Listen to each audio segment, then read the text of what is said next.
What's up, everybody? Welcome back to Tactical Reviews. Hopefully you guys are having a great 2021 so far. Hasn't been super great for me, as my camera that I just bought kind of took a spill into some waters. Not too happy about it.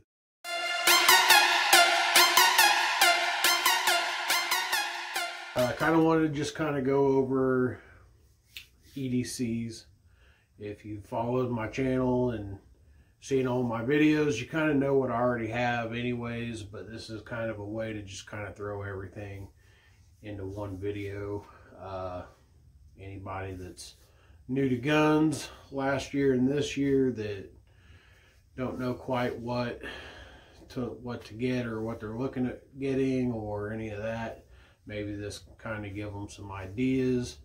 I don't really carry a whole lot, to be honest with you. I have a couple different belts that I'm currently running, which is my recycled firefighter nylon belt and my next belt. I did get a hold of them and they did send me some new screws out, so awesome on them. I might eventually wind up going to a core, but it works. They replaced it for free. So for right now, that's what I'm gonna go with.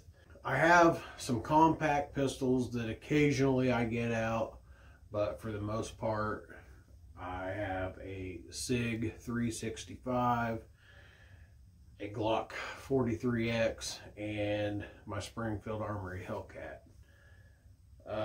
That's just about what I carry on me as far as guns. Recently I did change out my clips for these Ulti clips, and I'm really liking those. They are kind of a pain in the butt to open up, but when you got it on, it ain't going anywhere. I'm really digging them. So if you have a holster that you can change those out and it works, I highly recommend that.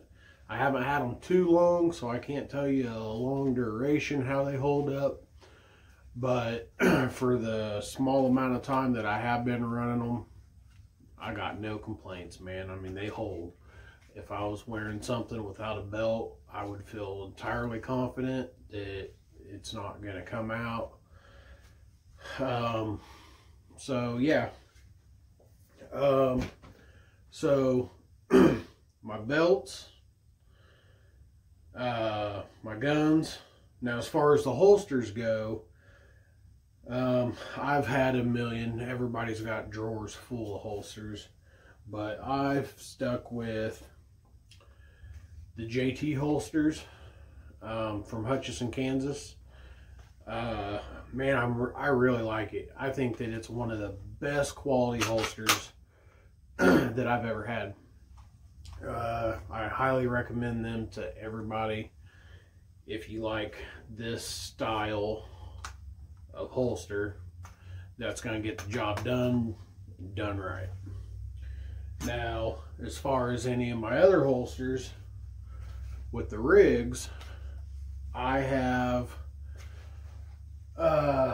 TXC holster rig that's flexible, and I've had a Minuteman concealment, and I have a Tier 1, and they're all great. I can't really complain about them, but for some reason I keep going back to Spider concealment. They're really affordable, and they do everything I basically want. If they made a flex, that'd be even better, but for some reason I keep going to the ones without a flex. I don't know why. To be honest with you, I really don't, but I just gravitate to it, so that's what I'm using. I really like the Spider concealment holsters. For the price, the quality is pretty pretty good, man. I mean, I can't complain about it at all. So that's what I run, is that. My 365, I do have currently a grip module being worked on. I have several. And I do have the slide sent off to have it worked on. Because I'm kind of one of them people that I just like, for some reason, with my 365 to change it up a lot. I blow a lot of money and I probably shouldn't. But I'm going to show you without my slide on it with one of my other modules. And the reason why is because it has a Hogue grip on it. And I like pretty pistols, but I keep going back to this Hogue grip feels really, really good. And I keep telling myself, why do I change or sacrifice comfort for pretty? And I think even though I'm getting some work done, I think I'm still going to wind up using the Hogue grips. I just really, really like them. They got a finger spot on here, and it's way more comfortable. Now, I don't have a problem necessarily with the comfort of the standard 365 grip without the Hogue, but the Hogue really does add to it. It just feels comfortable. I feel like I'm getting a real nice solid grip on it. And I've even, because of that, got the Hogue grip for the 43X. And that's got 2 finger spots, and that's just, man, it changes the whole feel of it. I just feel way better having that Hogue grip on it. So even though I am in love with stippling and all that, I just love the Hogue grip. So I think they're a really good company. They are a bear to get on your grip modules or your frames. So good luck with that. There's some tips you can do with some Windex and stuff like that to get that on a little easier, but you're going to work at it for a little bit. But once you get it on, they feel amazing. So if you're interested in all that kind of stuff, I recommend it. I haven't gotten one for the Hellcat, and I might wind up trying that out. So now we're done with the guns, the belts, and the holsters, and the Hogue grip. I guess we'll get into knives. So for a few years, couple years, 3 years, something like that, I've been running this Model 285 buck knife, and yeah, I've cut through everything with this. I've had to resharpen it a bunch. Even the clip is a little bit wobbly on there. But this bad boy it's been a constant in my life since I've had it. So I pretty much use this all the time.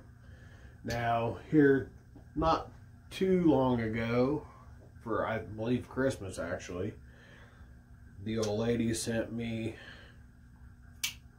an M-Tech. Now, M-Techs are, it's an M-Tech. If you know about knives, it's an M-Tech. They're cheap. They're not horrible. Now, I haven't exactly beat this with a hammer or nothing like that, but the good thing about it is when you have a really good knife, you don't want to use it as much because you don't want to mess it up. With an M-Tech, I can abuse this and not have any kind of shame about it. So if it breaks, whatever. But I do appreciate that I got the gift, and it's even got a little window breaker. Pow, pow, pow. Maybe throw it in my bug out bag. But I really do like it. It's got the American flag on it. It says it's a stainless steel, but it's Chinese made, so it'll get used and abused. I haven't actually carried this a lot on me, but I don't see an issue with carrying a lesser quality knife, because like I said, you'll probably use it a lot more for whatever you need and not worry about breaking it if it breaks.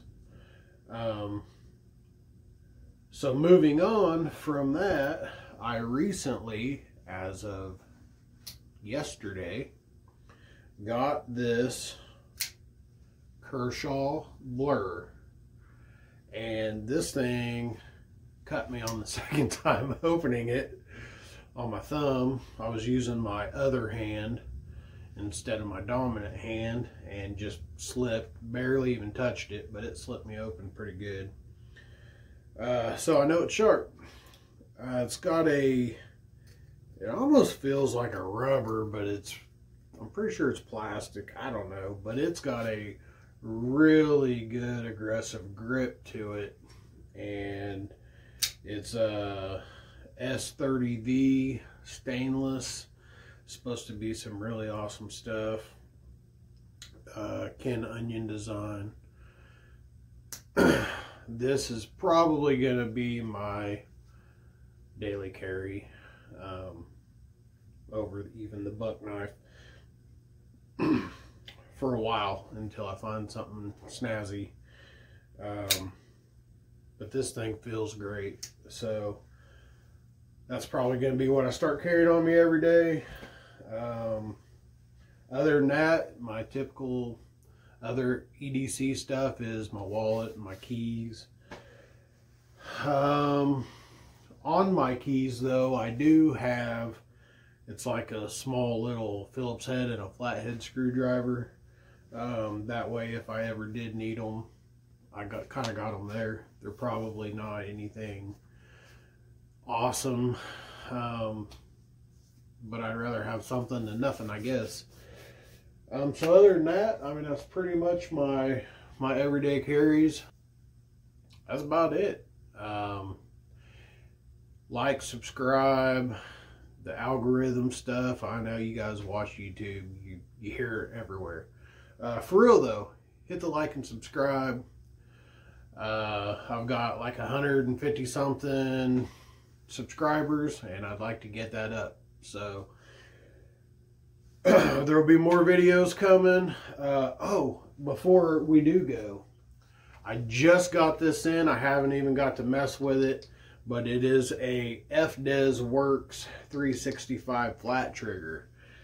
It looks amazing, and it feels great, and I'm so excited and pumped to try that out. So I'll probably be doing something. Actually, I will be, because the whole reason I got it is for a review I plan on doing with like 6 365 triggers.